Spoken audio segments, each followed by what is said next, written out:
The Father's Plan, an Anuak story. Before you read the story, do your parents give you advice? What advice do they give you? Do you listen to their advice? Now read the story. Once there was a man called Obang. He was old and sick. He lay in his hut alone. Soon I will be dead, he thought. Outside, his wives were cooking food and his children were playing. Who will look after them when I have gone? Obang thought. Then he heard voices. A young man was talking and laughing. That's the voice of my son, Obang said to himself. Why is he talking and laughing with his friends in the middle of the day? Why isn't he working? Someone came to the door of the hut. Who is it? Obang called out. It was Obang's friend. He came into the hut and sat down beside the old man. Ah, it's you, Obang said. I'm very happy to see you. Will you help me? Yes, of course, said his friend. Old friend, I'm dying, Obang said. And I'm worried. Who will look after my family when I'm dead? You have a son, his friend said. He can. My son is lazy and weak, said Obang.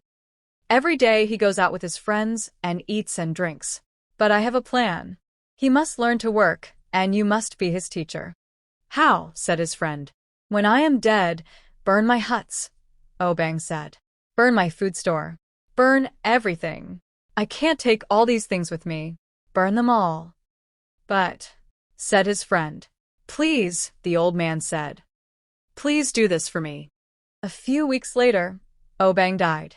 He was a good man and a rich man too, everyone said. But look at his son. Then they smelled something. They looked at each other. Fire, they shouted. They ran towards the fire. The old man's huts, his food store, his clothes and his tools. Everything was burning. His wives and children were crying. What are we going to do now? They said. We have nothing. We'll all die. Obang's son was drinking with his friends, but he heard the noise and ran towards the crowd. Come back with us, his friend said. Have another drink. You can't do anything here. But Obang's son looked at his father's wives and children. No, he said. Goodbye, my friends. Now I've got to work. The young man worked hard. Every morning he started working early. He finished working late every evening. He built more huts on his father's land. He filled the stores with food. His father's wives ate well, and their children were happy again. Obang's friend smiled. My old friend's plan was a good one, he thought. His son has learned to work, and I was his teacher.